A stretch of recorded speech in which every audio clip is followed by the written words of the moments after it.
बिरहा के हृदय सम्राट श्रोता सज्जनों, आप सब लोगों की बेहद मांग पर बहुत हिट बिरहा मैं doctor Mannu Yadav, doctor Mannu music के लिए गाने जा रहा हूं, जिस बिरहा की अचूक कहानी पूरे महाभारत को हिला देने वाले वीर बर्बरीक की कहानी, जिसका शीर्षक है खाटू श्याम की वीरता। वीर रस का बिरहा है। 4 पंक्ति कवि जी लिखे हैं। पप्पू भैया तैयारी से उठा के आप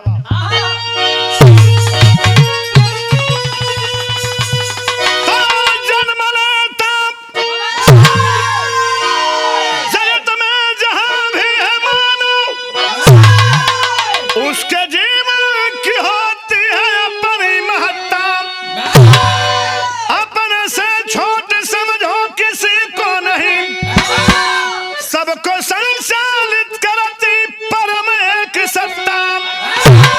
ओ महावीर था, ओ महावीर है, जिसके जैसा जमाने में कोई न दूजा।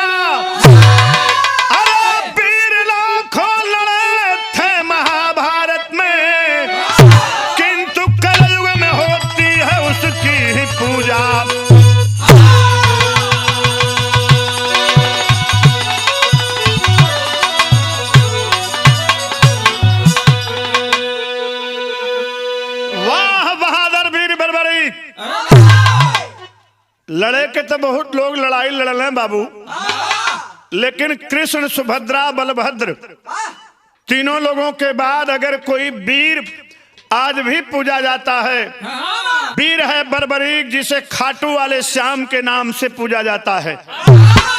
और यही कहानी गाजियाबाद से लेकर ग्वालियर तक, गोमुख से लेकर गंगा की घाटी तक, हिंदुस्तान और हिंदुस्तान से बाहर भी खाटू वाले श्याम की पूजा होती है। बड़ी मार्मिक और बड़ी वीरतापूर्ण दोनों भाव है इसमें। इसलिए इस विरह को समाज में सामाजिक संदेश के साथ ही पौराणिक प्रसंगों में कितना संदर्भ छिपा है, रिकॉर्ड करवाना मैं उचित समझा। दिल अजीज गीत हो जो सिनेमा में गावल गई, अये सिनेमा का कुल गीतिया सुपरहिट रहने बाबू, वही में से गीत नमूना के तौर पर लिखल गई। मुन्ना चला बजा के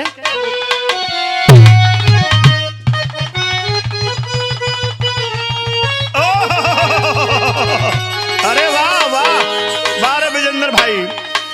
दिल चीज क्या है मेरी,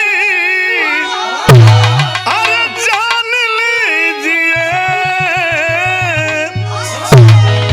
बस एक बार मेरा कहा, बस एक बार मेरा कहा मान लीजिए।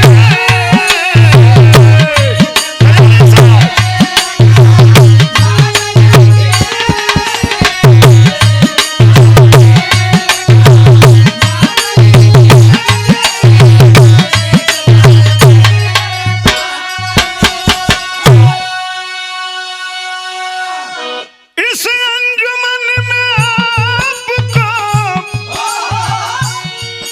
अरे आना है बार बार, दीवार दर को गौर से,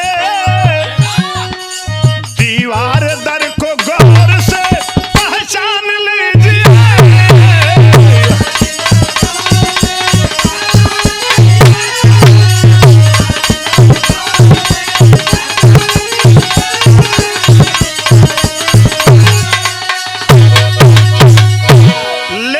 की कहानी में प्रमाण लिखे कवि जी, भूखे भाव के हरि, भूखे भाव के हरि ना अभिमान चाहिए। चाहिए क्या? अरे निश्चल हो भक्ति भावना, निश्चल हो भक्ति भावना, सम्मान चाहिए। निश्चल हो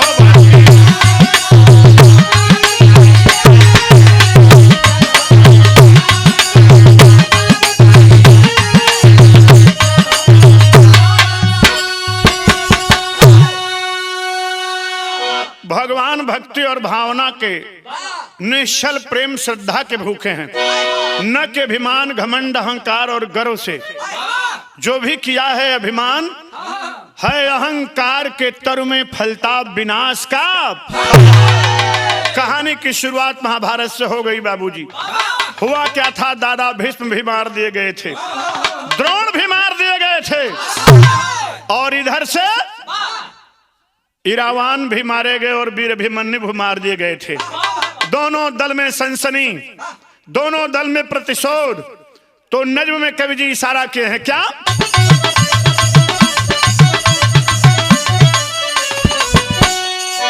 युद्ध महाभारत का छिड़ा था रवानी में, युद्ध महाभारत का छिड़ा था रवानी में, वीर मारे गए कितने चढ़े जवानी में।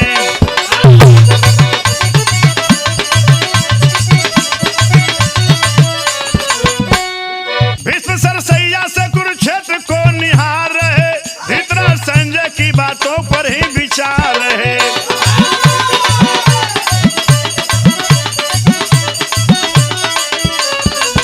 द्रोणाचार्य जी को धृष्टद्युम्न ने मार दिया, द्रोणाचार्य जी को धृष्टद्युम्न ने मार दिया, कौरव सेना को रथ से अपने ललकार दिया।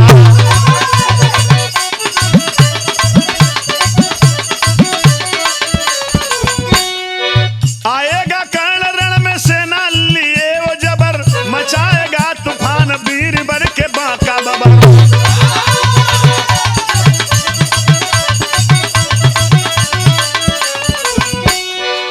मचाएगा कोहराम चले नहीं चारा है, मचाएगा कोहराम चले नहीं चारा है, कश्ती बीच भंवर में नहीं किनारा है।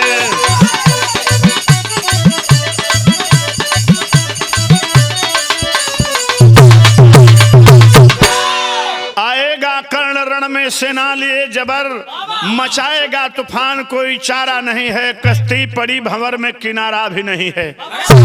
घबराए हैं पांडव दल के लोग कि अब तो कर्ण की अगवानी होने वाली है सेनापति के रूप में, काफी तहस नहस कर देगा।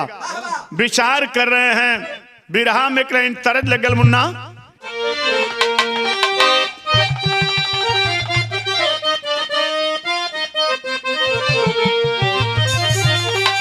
ओ मन के पंछी उड़लाया आसमनवा, ओ मन के पंछी उड़लाया आसमनवा, बोलावे जिया पिया पिया हो, मन के पंछी बोलावे जिया पिया पिया हो।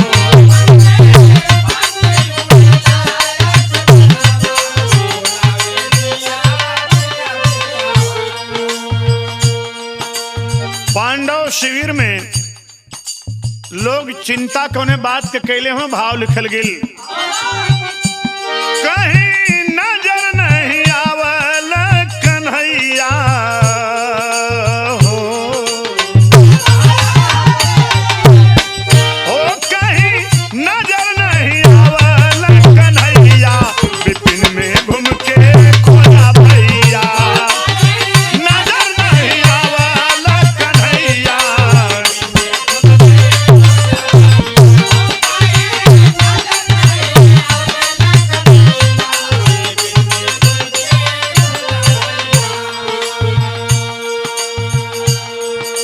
लड़ाई कैसे हुई है अर्जुन, कल की लड़ाई बेहद गंभीर होने वाली है और भगवान नट नागर गोपाल चतुर्भुज यदकुल श्रोमणी नरोत्तम भगवान श्री कृष्ण नहीं दिखलाई दे रहे हैं। कैसे के लड़बैरण में, कैसे के लड़बैरण में अर्जुन बलवानावा, कहवा पड़ैल वासुदेव रथिवनावा।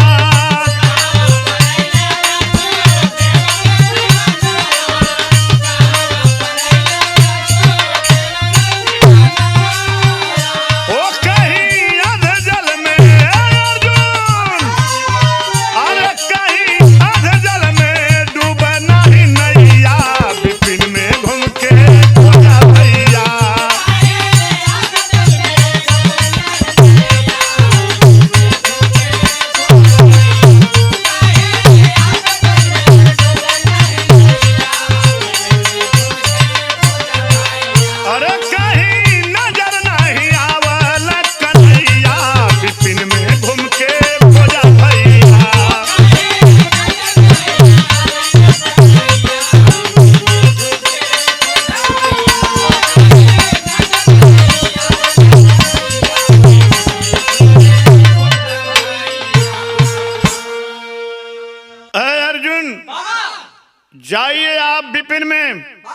खोजिए नटनागर गोपाल को, नहीं कल की लड़ाई भी हम लोग हार जाएंगे।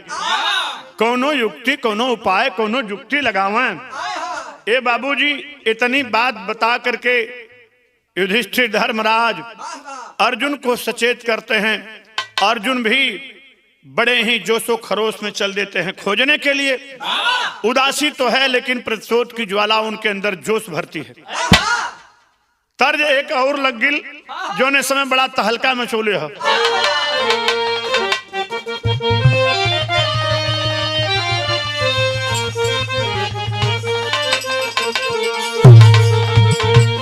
सुन पगली रे पागल कहेला जमाना,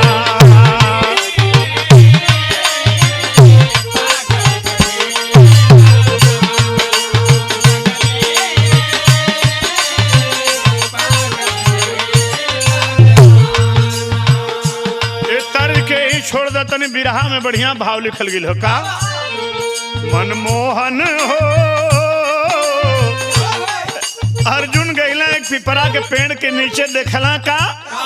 मनमोहन हो के कर करेला भजनिया, मनमोहन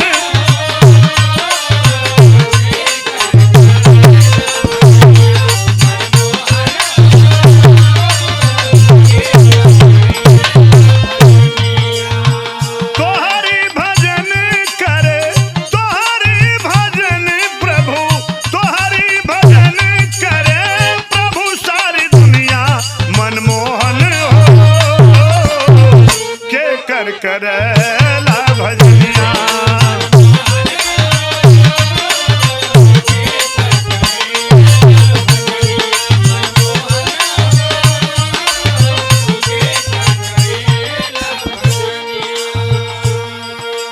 हाथवा में माला लेके भगवान कन्हैया मुद्रा में बैठल हुआ बाबूजी, माला खसकावत हुआ। ओम नमो भगवते वासुदेवा, ओम नमो भगवते वासुदेवा। ये अपने नौआ के मंत्र के जपत हुआ। देख लेना अर्जुन के शंका हो गई कि ओ ऐसन तो ना हो कि कलियां वाली लड़ाई हम हार जावे, ही खातिर अकेले में चोरी से आके भजन करत हुआ। भगवान कन्हैया अर्जुन का भावना जान के समझ गए और खुद बतावे लगे उनके बोले से पहले हुआ। जो मोहे भजता है आठों पहरिया,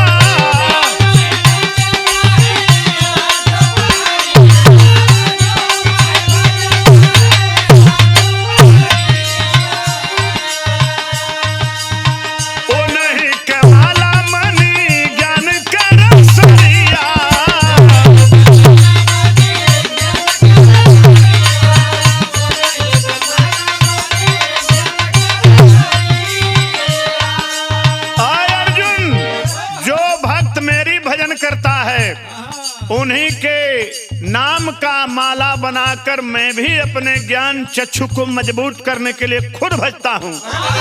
भक्तों के बस में भगवान खुद अपने भक्तन के भजत हुआ। तब अर्जुन सवाल कर दिले कि नाथ तुम्हारी भजन कर प्रभु सारी दुनिया,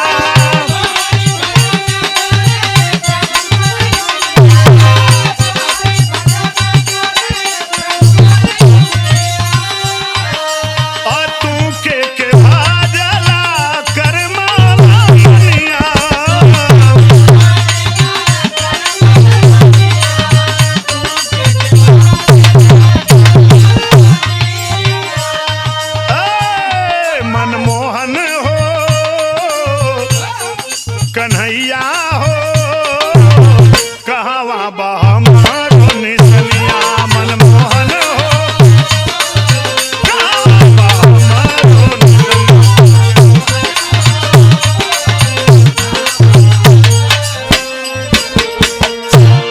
नाथ आपके भक्तन का नाम का माला हो और आप अपने भक्तन के भी भजन कर रहे हैं, तो ये मलवा में हमार नाव कहाँ हो। भगवान मन में सोचने के रे इ तो हमारे भक्तन के नाम के माला हो।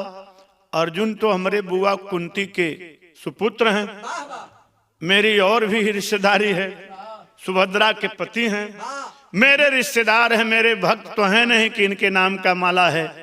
भगवान सोचलें कि छुपावल चीज ना हो, पहले ही खर्री खर्रा बतावल चीज बड़ा निक लगला। भर बाह चूड़ी की पट से बता दें का बतौले भाव टेरी में लग लाल।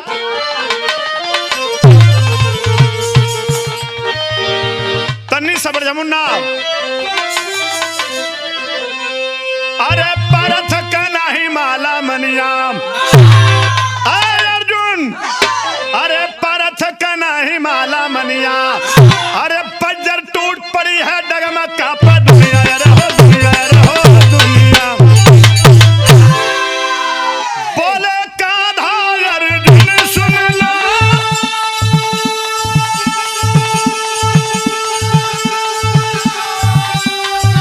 अरे हो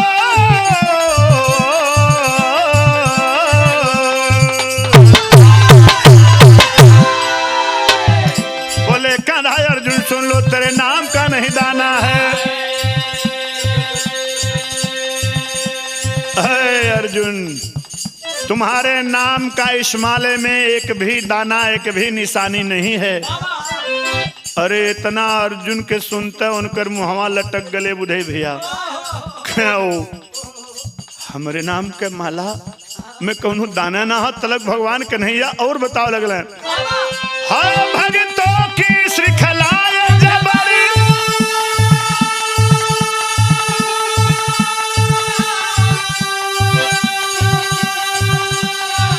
पर तेरा नहीं ठिकाना है।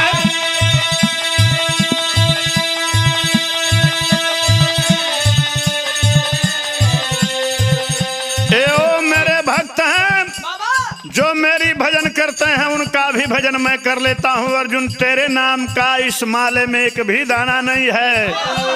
इतना सुन अर्जुन लाल हूँ,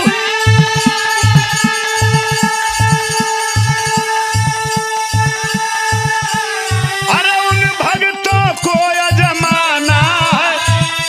अरे पसए कपाड़ में पैरिन, पसए कपाड़ में पैरिन को, अरे मुल के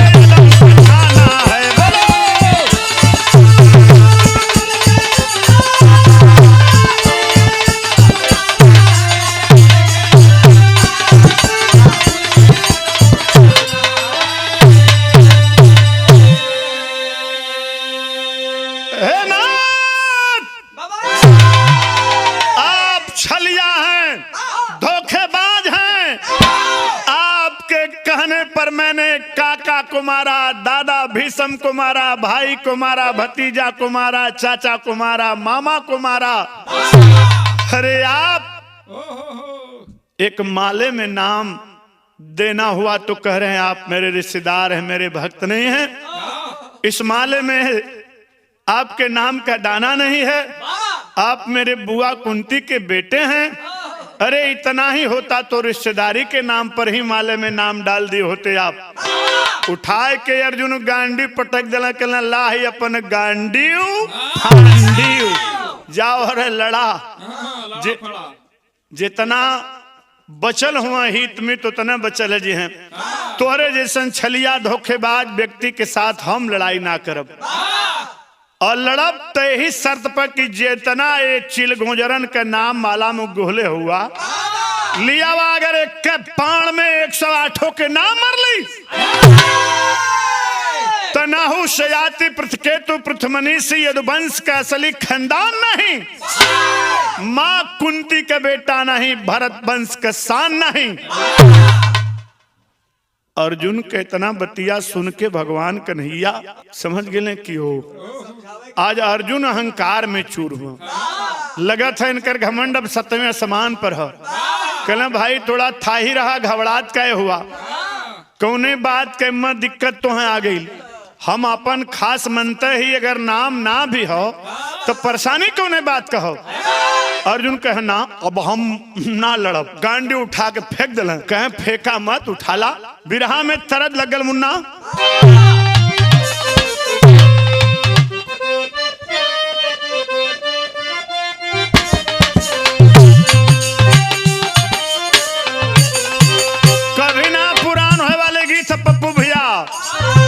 किधर से आवला बाबा के तितिलावा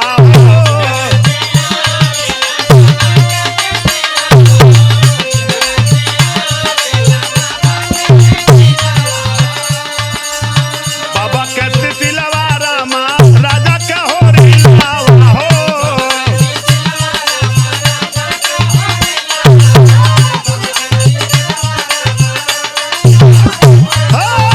किधर से आवला मैना अहिरे सावरी किधर से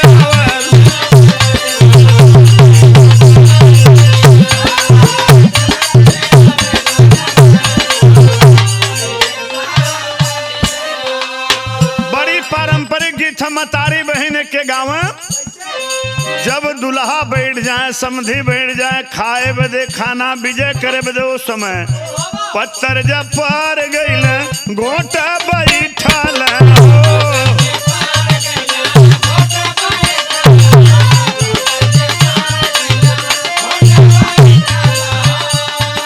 और समधी मिलल भक भेला रानी चवालो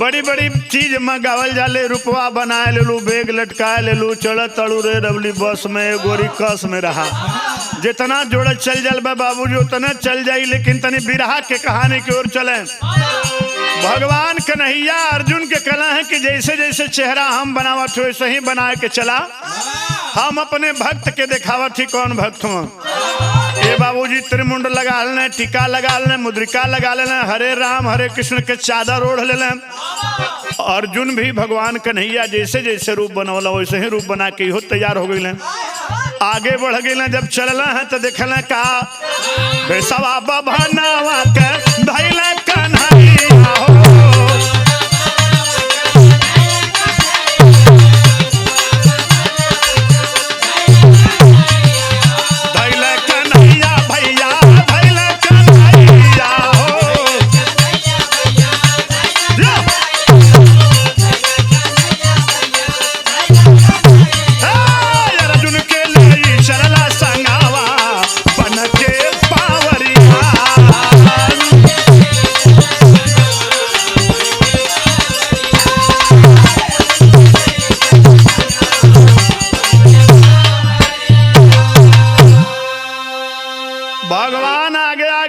पीछे पीछे मुड़ के देखल तो अर्जुन अपने कंधा पर वह गांडी लटकौलो हुआ भगवान कन्हैया ठेठ में कहला मर्दवा एकदम मूर्ख हुआ था अरे ब्राह्मण के वेशभूषा में इस क्षत्रियन के अस्त्र शस्त्र शोभा देला कहे भगवान तब का कहीं कहले गांडी के वही पेड़वा पर टांग दा समी बाबा के प्रणाम करके आगे बढ़ा नहीं कौनो हमारे भक्त टकरा जी हैं तो हम नहीं जानी तानी मानी अब अर्जुन का करें बाबूजी उन्हें तेरी स्या तू न गई मेरे मन से उन्हें बेचारू के परेशानी हो कि इनकर कौन ऐसा भक्त हो जो के माला में नाव गो के भजत हूँ हमार नौवा ना हो तो एक खातिर हम अपन गांडियों के टांग दही वही समय वृक्ष पर गांडियों के टांग दिले जब टांग के आगे बढ़त हूँ बाबूजी तलक भइल का अरे बीच जंगलवा एगो लड़का भेटई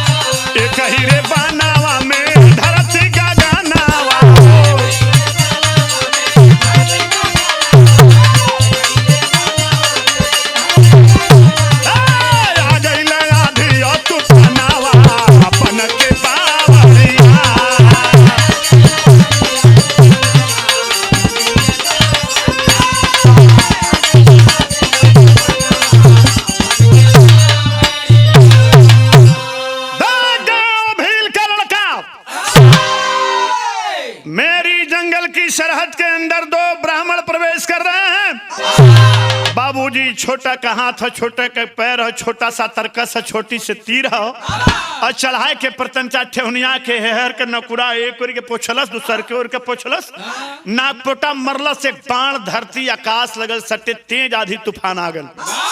भगवान के नहीं जा समझ गए। अर्जुन देखत हो के रही पोटहवा, अरे भगवान पोटहवा एक के बाण मल्ल देखत ही धरती आसमान सब एक हो जाए चाहला। भगवान महटिया के आगे बढ़ना तलक डड़िकवा, खबरदार, बिना मेरी अनुमति के मेरी जंगल की सीमा रेखा में कैसे आगे विप्रवर। भगवान कन्हैया समझ गए कि बस बस बस, जौने भक्तवा का नाव माला में 108वां पर गोले ही वह हो। अर्जुन के तनिको आभास न हो दे, कहे रे बेटा बतिये बदल दिल आलल भक्त दिखावे कथों, बेटा हम ब्राह्मण हैं, विप्र हैं, रास्ता भटक गए, बहुत तेज प्यास लगी है बेटा, जरा पानी पिला दो। दयावान बालक 10-11 साल का उम्र हो, होनहार बिरवान के हो चिकने, कैलाश का लड़कवा विप्र के बात सुन के एक बार मारा करवट भैली धरतिया,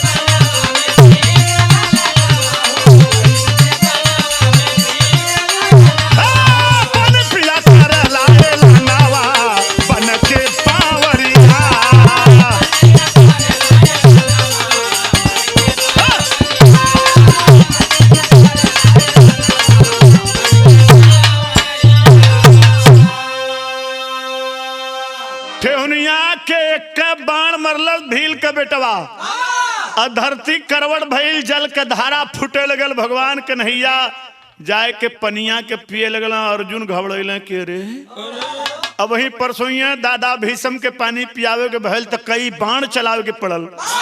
आई पोटहवा भील के लइका एक बाण में पानी निकाल दिले। सब अर्जुन अपन परता मिलावे लगल कि ऐसा तो गुरु द्रोणाचार्य हमके बढ़ावे न सिखौल। बगलिया में जात हुआ बाबूजी इशारा करत हुआ, भगवान कन्हैया अपन पानी के बढ़िया से बाबूजी पियत हुआ, मुंह धोत हुआ। अर्जुन के सनकियावत हुआ कि तहू कुछ पनिया के पी ले, नहीं समझ जाई कि कोनो दूसर आदमी खाई, कोनो बाभन हो कि कोनो जबरी बाभन बनल हो। ए बाबू भगवान कन्हैया तो पानी नहीं पी ले। अर्जुन के जैसे जना था कि पानी ना हो पेट्रोल हो, दूरे भागत हुआ। हाँ महका था अर्जुन के पनिया। वो तो द्वेष में हुआ कि हम कई बाण चलौली, या कैली वाह कैली, इनके मरली उनके मरली। अरे बारे बाबू साहब, हम इतना बड़ा वीर और हमरे सामने ही तन्नी बुड़क लइका नागपोटा बहुले ही ससुरा एक बाण में पानी निकाल दलस। बगलिया बोला कि भगवान कनवा में से पूछत हो कि तैसा पूछता कहीं गुरु द्रोणाचार्य कुछ गड़बड़ कह के हमहन के बाण ना सिखा के भिलवा के लइका के तना सिखा दिला। भगवान भी मुश्किल में हों कहले, ओ हम तो कुल बात जाने थे लेकिन अभी खोले के ना हो। बोलौना कहे बेटा, अरे वीर हो, बहादुर हो, अरे तेरी वीरता का कोई जोड़ नहीं है लाल। अरे इस जंगल में क्या कर रहे हो? चलो एक युद्ध हो रहा है जिसका नाम है महाभारत। महाभारत की लड़ाई। लड़िकवा देख के विप्र के रूप में भगवान के कहे, अरे उन बेईमानों की लड़ाई में मेरे जैसा ईमानदार आदमी लड़ेगा। अर्जुन मनमे में सोचत हूँ कह रही इतना बड़ा लड़ाई हमहन लड़त है ये भगवान। ईश्वरवा इल भील के लइका कहत हो कि बेईमानों की लड़ाई है। भगवान कन्हैया बगलिया में गए, कह रे बेटा वो तो धर्म धर्म का युद्ध है और तुम बेईमानों की लड़ाई कह के लड़ने से इनकार कर रहे हो। अरे चाहे कौरव वाले दल से लड़ो चाहे पांडव वाले दल से, तुम्हारा इतिहास में नाम स्वर्ण अक्षरों में लिखा जाएगा। वो बेईमानों की लड़ाई कैसे है? भगवान कन्हैया सोचल कि बे ना हम बताई का मन में मन ये लड़कवा से कहवा दही। लड़कवा कहे सुना पंडित जी, लगा था कि तू असली ब्रह्म ज्ञानी वाला ब्राह्मण ना हुआ, नहीं जान जाता कि वहां कितनी बेईमानी भइल। लगा था कि कोनो बनावटी पोंगा पंथी हुआ तू। क्या खबरदार नहीं, सुनिए बेईमानी। शिखंडी के आड़ से दादा भीषम मार कर गिराए गए। इतहर के बेईमानी हो, आगे से गिनाई। कह रहे बेटा अब जो तुम्हारी भावना, कह मछली के आंख में जब बाण मारना हुआ तो सूट पूत कह कर स्वयंवर से वीरकर्ण को बाहर कराया गया। बेईमानी नहीं तो और क्या है। इन बेईमानियों के सहारे लड़ने वाले युद्ध को, पांडवों को आप ईमानदारों की लड़ाई कर रहे हैं। बेईमानियां ही बेईमानियां थी। सूत पूत कहकर स्वयंवर से वीर कर्ण को बाहर कराया गया। शिखंडी के आड़ से दादा भीषम को मार कर गिराया गया। अश्वस्थमा मरो नरो या कुंजरो कहवाया गया, झूठ बोलवाया गया। वीर कर्ण का कवच और कुंडल मांग लिया गया। 5 बार कुंती द्वारा धोखे से मनाए गए। ए ब्राह्मण देवता, ये कौन ईमानदारी के लड़ाई है। अरे हम भील है तो का कुछ जनते नहीं का। कितना दिन हमन के मूर्ख बना के रखबा, कितना दिन मूर्ख बनैबा। पानी पी लेला नंबा हुआ, अने मारा एक बार चल जाइबा पताल में। भगवान कन्हैया कह रहे नहीं बेटा, नहीं बेटा, ऐसी बात नहीं बेटा। कहे अब का तलक घूम के बाबूजी एक बाण मार दिलस। जब घूम के एक बाण मार दिलस तो बिरहा में तरद लग गया लाल।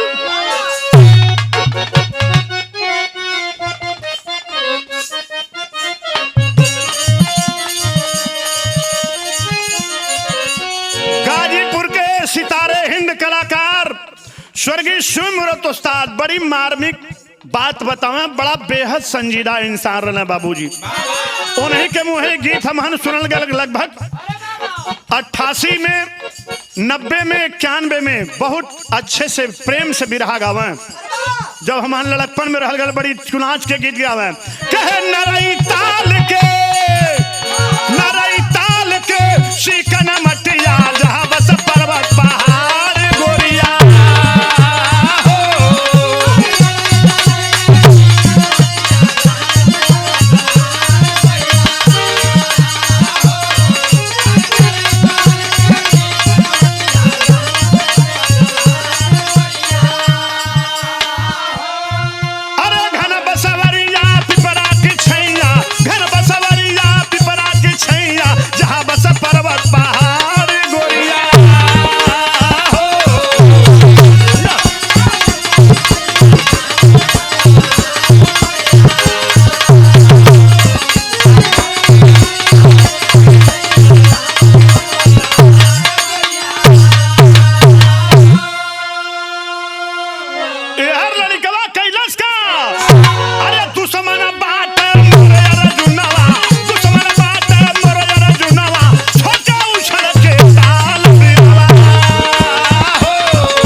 मनवा में सोच के एक बाण चला दिले। अरे बड़वा चलावे तो मूर्ति बन गई, बड़वा चलावे तो मूर्ति बन गई। काटा गर्दन तत्काल बिरहा हो, गर्दन तत्काल।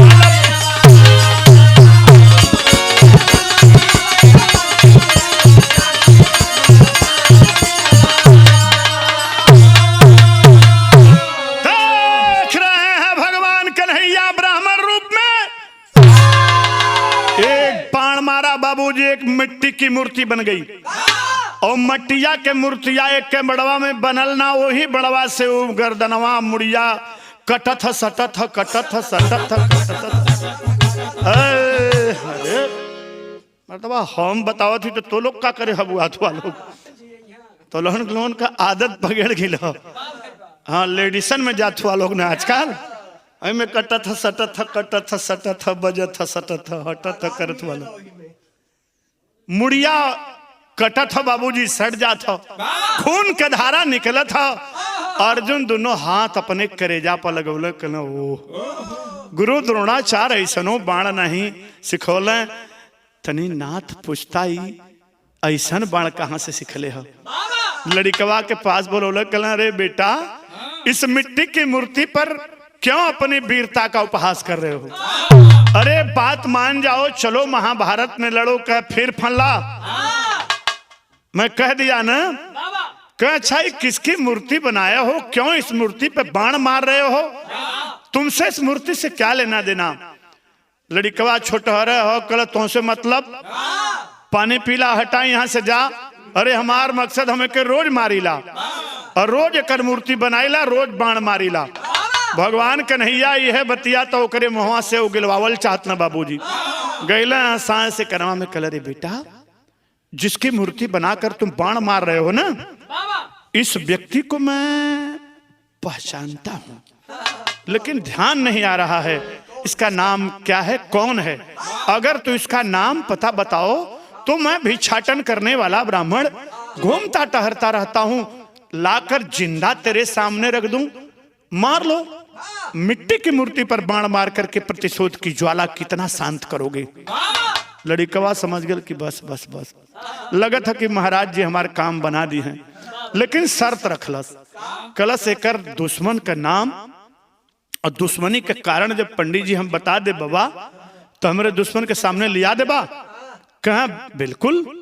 भगवान कन्हैया तो अर्जुन के सामने वो लड़िकवा के मुंह से उगिलवावल चाहत रहा।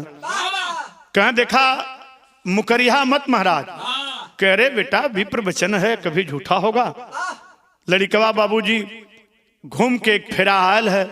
अब भगवान कन्हैया से बतावल चाहत हो कि के हो काहे करे मूर्ति पर हम बाण मारीला रोज एकर गर्दन काहे काटीला बतावत का बतौलत भाव लगल पहपट में मुन्ना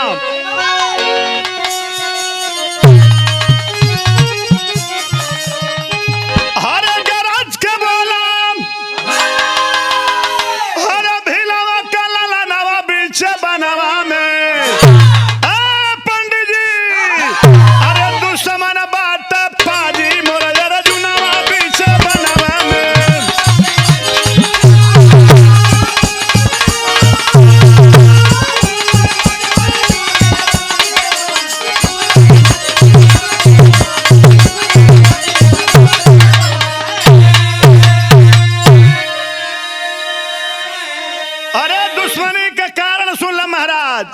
अब बेमतलब मेरे कृष्ण चंद्र को करता है परसन हो। अब बना महाभारत भगवान के बना रथवान हो और के कष्ट से होला मोरे अपमानवा बीच बनवा में। अरे ये कपाल में दुखंडा बीच बनवा में।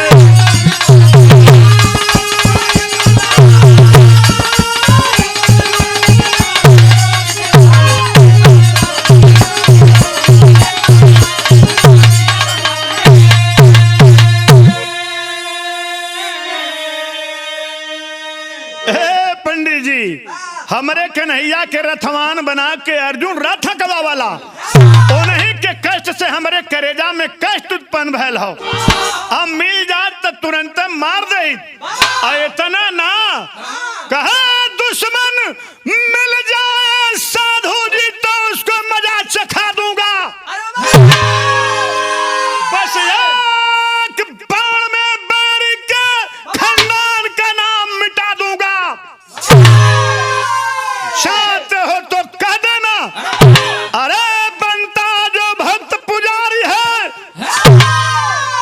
बस उसी को बंदा ढूंढ रहा जो दुनिया में धनधारी है। एक बाण में कौरव पांडव दोनों दल के मारब। जा तुहार शर्त हम पूरा कैली। दुश्मन का नाम अर्जुनवा, दुश्मनी के कारण भगवान के रथवान बनाना, यह ज्वाला हो, यह प्रतिशोध हो। खोज के लिया नहीं बाबा नौटी भुला जाबा। कहला भगवान मन ही मन के यार कहीं चिन्ह न तलक अर्जुना पर रामनामी लपेटले खावा के वो लंघे। दूसरे नंबर वाला ब्राह्मण कहाँ जा रहा है? भगवान के नैया कला के रे बेटा ब्राह्मण भेष में हुआ, उका जाना था कि हमारे सामने भगवान अर्जुन दोनों हुआ। कला रे बेटा ये दूसरे नंबर के ब्राह्मण को लघु शंका और दीर्घ शंका तुम्हारी बातों से सुनकर लग गई। कमजोर दिल के आदमी हैं, खावा उस पार से आएंगे, मैं हूं ना। अर्जुन परता धावे लगल कि बाप रे बाप, कहीं चिन्ह नहीं हम ही के मारे चाहत हो। ई भगवाने के भक्त हो, लगत है कि ऐसा ऐसन भक्तन का नाम ही अपने माला में गोले हुआ। खावा और इस महटिया के धीरे से अपन बनौटी चेहरा पोछ पाछ के मोहिले हैं सन कियावत होंगे, धीरे से निकल चला, मतलब निकला यहाँ से। लेकिन भगवान कन्हैया निकले हैं कैसे? उत्तर भील के लइका शर्त रख ले हो कि हम दुश्मन का नाम बताए, दुश्मनी के कारण बताए तो अर्जुनवा के लिए बा और न ले बा तो एक बाण में मारा पतालपुरी में धंस जाइबा। ए बाबूजी चला तो चला कैसे? इशारा कैले से लड़का के अब मेरे दुश्मन को कब लाएंगे? भगवान कन्हैया बाबूजी चाल चल रहे अब कैले का लड़कवा से कहले बेटा मेरी एक शर्त और है, दिखाई दे। लड़कवा कहता कि फल्ला बनौटी अभी है, अब वहीं तक कलेला है, दुश्मन का नाम बता दे, दुश्मनी के कारण बता दे तो हम दुश्मन के लिया दे। अब जब हम बता दे कि हमारे दुश्मन अर्जुनवा हो, दुश्मनी के कारण कन्हैया के रथवान बना के रथ खवाना, तो दूसर शर्त चला अच्छा ठीक है बतावा। भगवान कन्हैया बतावा लगना भाव आल्हा में लग गया लाल।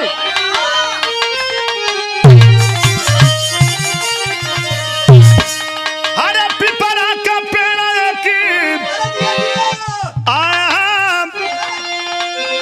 अरे पिपरा के पेड़ की देखवला हो कन्हैया, कहा बेटा एक बाण दे बाप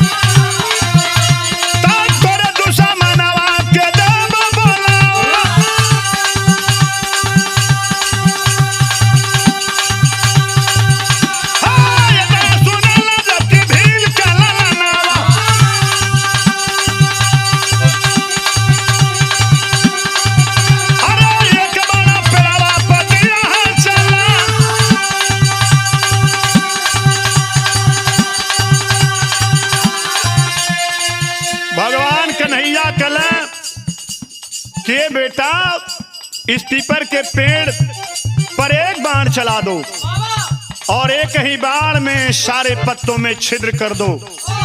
तेरे दुश्मन अर्जुन को मैं बुलवा दूंगा। अब अर्जुन तनी थाहे होता हूँ कि कौन ऐसा बाण चलाई कि एक के बाण में छेद के रही। लड़कवा कहा होश में पंडित जी, पत्ता आदमी के गदुरिया इतना चौड़ा होला, कहा था एकरे बीचे में छेदी नहीं और कठिन परीक्षा अगर लेवल चाहत हुआ हमारे बाण का तैजन पतवा पिपरा के 24 घंटा ऑक्सीजन दे वाला पतल की टहनिया में जन टहलल करला हमेशा। पीपर एक ऐसा वृक्ष बाबू जो 24 घंटा ऑक्सीजन, ओकर कारण है कि पत्ता के जन टहनी है प्राकृतिक संरचना वो हमेशा चलल करला। तो वो पतिल के जगह पर बाण मारी तक कुल पत्ता समुच्चय साफ है, साफ गिर जी है।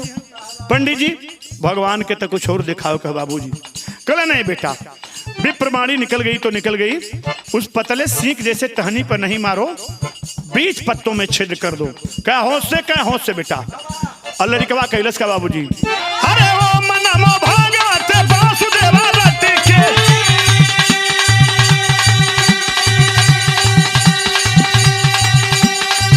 ओही एक बार पिपरा पर दिया है चला।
रटले हो बाबूजी, ऊपर का सारा पत्ता जब छिद्र हो गया, देख लिया भील का लड़का कि विप्र चोरी कर लिया है, और पत्ता अगर बगैर छिद्र के होगा तो शर्त में हार जाऊंगा।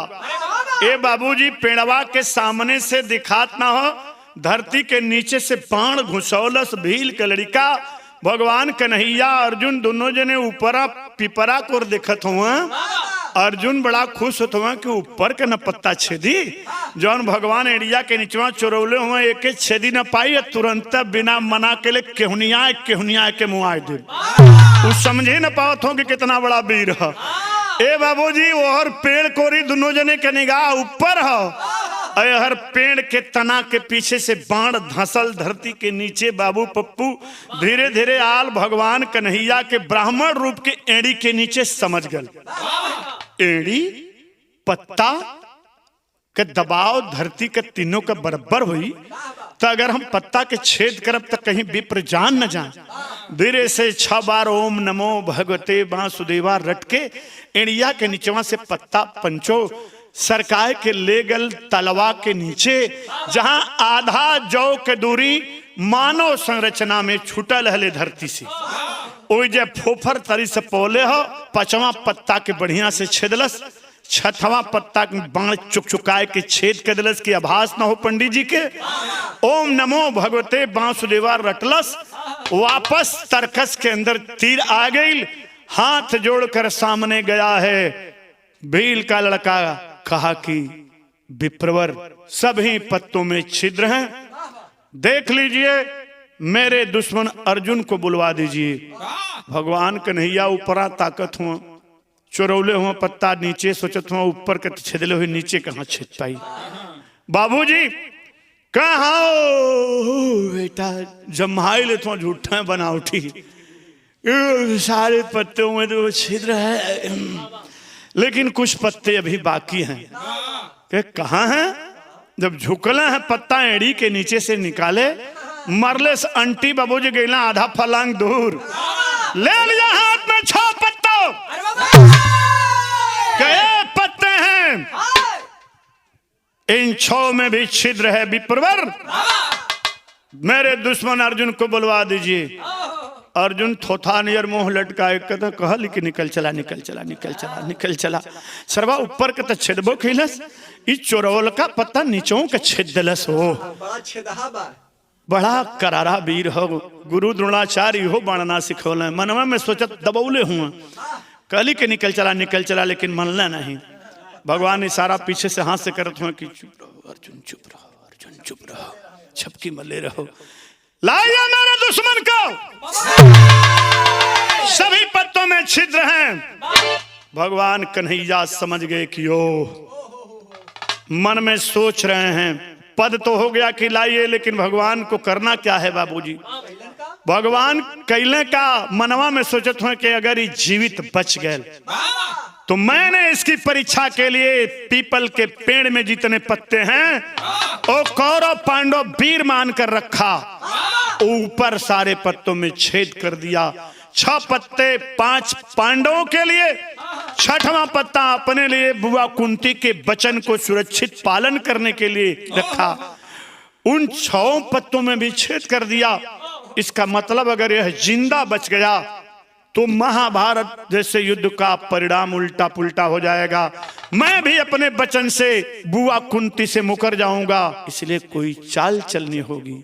चाल का चलना भगवान कन्हैया ब्राह्मण भेष में यह बतिया सोचले हैं कि रे बेटा, जब से मिले हो इस जंगल में ने से पे संबंध कारक सम्मान सूचक शब्द का संबोधन नहीं किया तूने।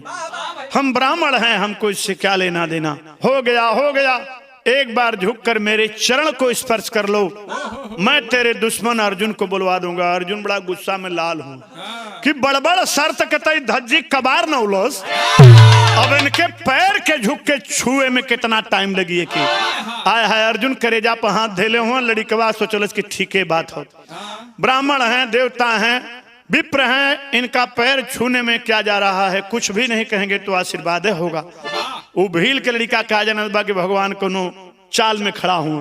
वो तब ब्राह्मण समझ के जब पैर चूमे चलल हो, बिरहा का आखिरी परिणाम का हम मुन्ना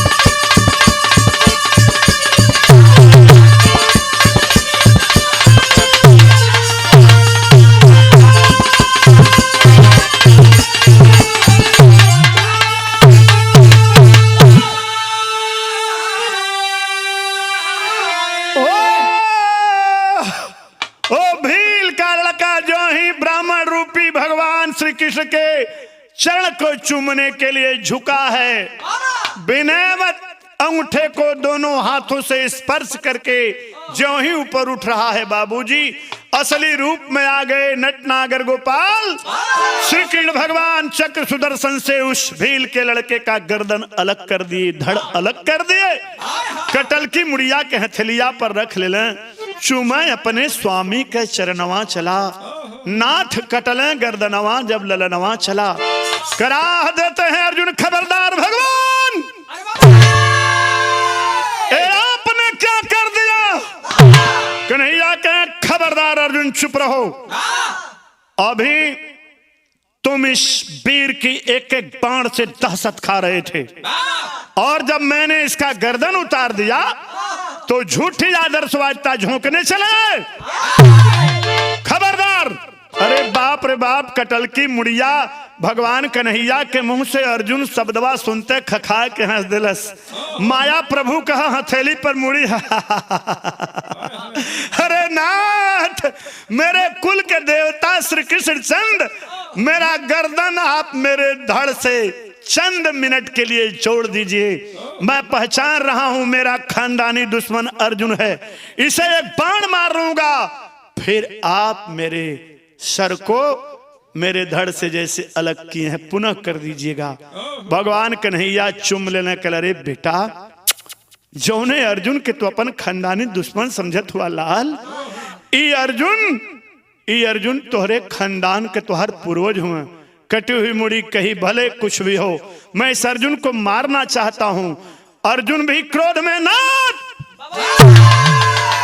अरे ये मेरे खानदान का है, तब आपने इसका गर्दन काट करके एक बहुत घोर बड़ी बेईमानी कर लिया मेरे साथ।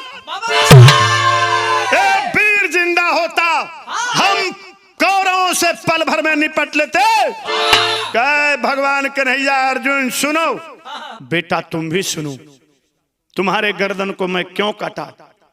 ये जो पीपल के पेड़ में सारे पत्ते थे, तुमने टहनी पर मारने के लिए कहा था, मैंने वहां नहीं कहा, छेद करने के लिए इसलिए कहा था कि मैं कौरव पांडव वीर मानकर रखा। अर्जुन सुनो, जब इस पीपल के सारे पत्तों में छिद्र होने लगा, बुआ कुंती के वचन को पालन करने के लिए अर्जुन सुनो, 5 पत्ता तुम पांचों भाइयों के लिए, बेटा तुम भी सुनो, 6वां पत्ता अपने लिए एड़ी के नीचे चुराया। जब तू वहां से खसका दिया अर्जुन, देखो इस वीर की वीरता, तब मुझे लगा कि अब बेटा तुम्हारा जीवित होना मेरे धर्म के युद्ध के खिलाफ होगा, इसलिए मैंने तेरा धड़ अलग कर दिया, सर अलग कर दिया। कटल की मुड़िया हंसल, अर्जुन के सारी खमंड चूर चूर होता।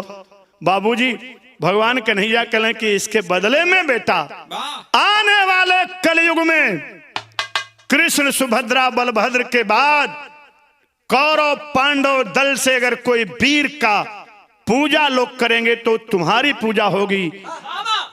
अर्जुन शांत। भगवान कन्हैया बता रहे हैं, क्या बता रहे हैं?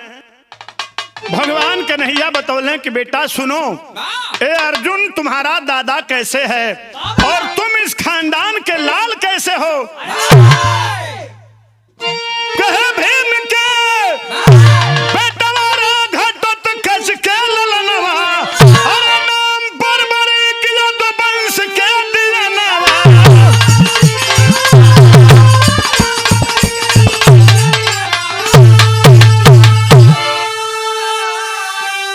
खून से अरे लड़ाई करे खुनवा,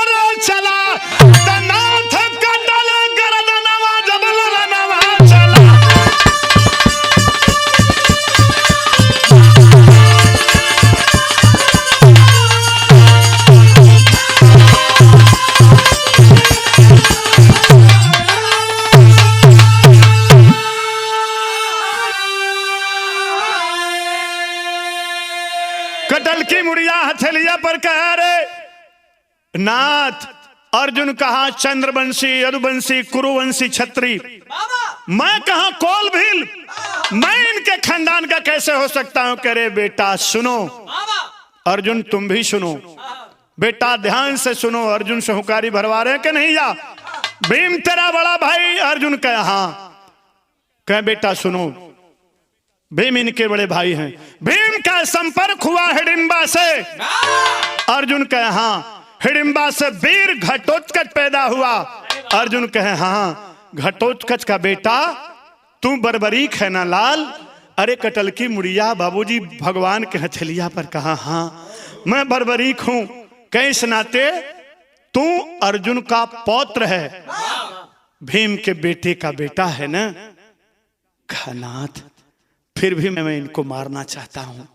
कहा यही तो नहीं होगा बेटा, इसके बदले में आने वाले कलयुग में इस संयुक्त वंश के कृषि जीवी संस्कृति के लोग अपनी पूजा तुम्हारे रूप में, खाटू वाले श्याम के रूप में, जो है वंशी क्षत्रिय हैं, जो चंद्रवंशी क्षत्रिय हैं, राजस्थान से लेकर हिंदुस्तान के कोने कोने और हिंदुस्तान से बाहर भी तेरी पूजा 3 रूपों में होगी। आसाम में हिडिंबा डिमासा कौम के लोग कांची कांति वीर के रूप में, और हमारे गंगा जमुना के तलहटी में इस खानदान वंश के लोग बिरतिया रूपी हवन के रूप में आवाज दे रहे हैं। बेटा तेरी पूजा कैसे होगी? अरे कलयुग में होई तोहरे नाम का पूजनवा, अरे खाटू वाला श्याम कहीं बिरतिया कहवा नवा।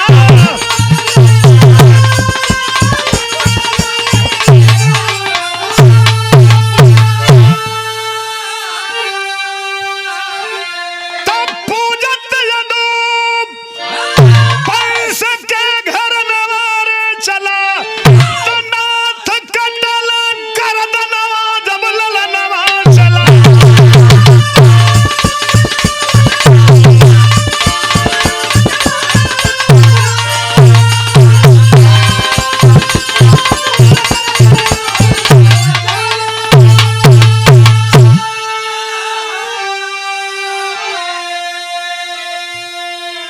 आज भी प्रमाण है बिरहा के हृदय सम्राट श्रोता सज्जन बंधुओं, न अर्जुन की पूजा होती है, न भीम की, न नकुल की, न सहदेव की, न युधिष्ठिर की। पूजा अगर होती है तो वीर बर्बरीक की 3 रूपों में, आसाम की वादियों में कांची कांत वीर के रूप में, जो गंगा जमुना का द्वाबा है, यहाँ बनारस के बुजुर्ग बिरतिया के हवन को भी बर्बरीक का ही पूजा मानते हैं, और छौने की बलि देकर के पारंपरिक रूप से सावन क्वार मास में खास तौर से पशुपालक लोग अपने पशुधन की सुरक्षा के लिए करते हैं। और उसी वीर की पूजा है वंशी क्षत्रिय यदुवंश की जो दूसरी शाखा रही। रतनपुर बिलासपुर में जो स्टेट बनाया गया था, भगवान कृष्ण की बहुत विशाल मंदिर है। पूरे है वंशी क्षत्रिय के वणिक समुदाय के लोग और बाकी सनातन धर्म के स्वावलंबी लोग खाटू वाले श्याम वीर बर्बरीक की पूजा आज भी करते हैं प्रमाणिक तौर पर। कहानी मेरी समाप्त हुई, त्रुटियों के लिए क्षमा चाहता हूं।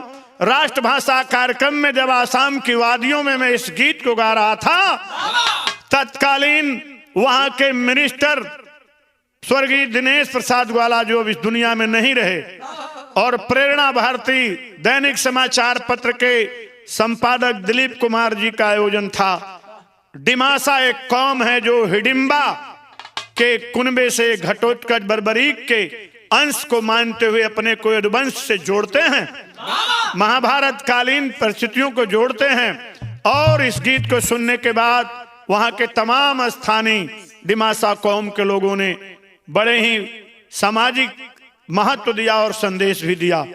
ये है महाभारत कालीन कुनबा जो यत्र तत्र सर्वत्र बिखरा किसी न किसी रूप में आज भी जीवंत है। कहानी मेरी समाप्त हुई, त्रुटियों के लिए क्षमा चाहता हूं। कहना हुआ खानदान का परिचय लाल तो गुरु बिहारी गुरु गणेश नंदन राम जियावन सुरक्षधारे गुर्रमधारी विमल ज्ञान दे पा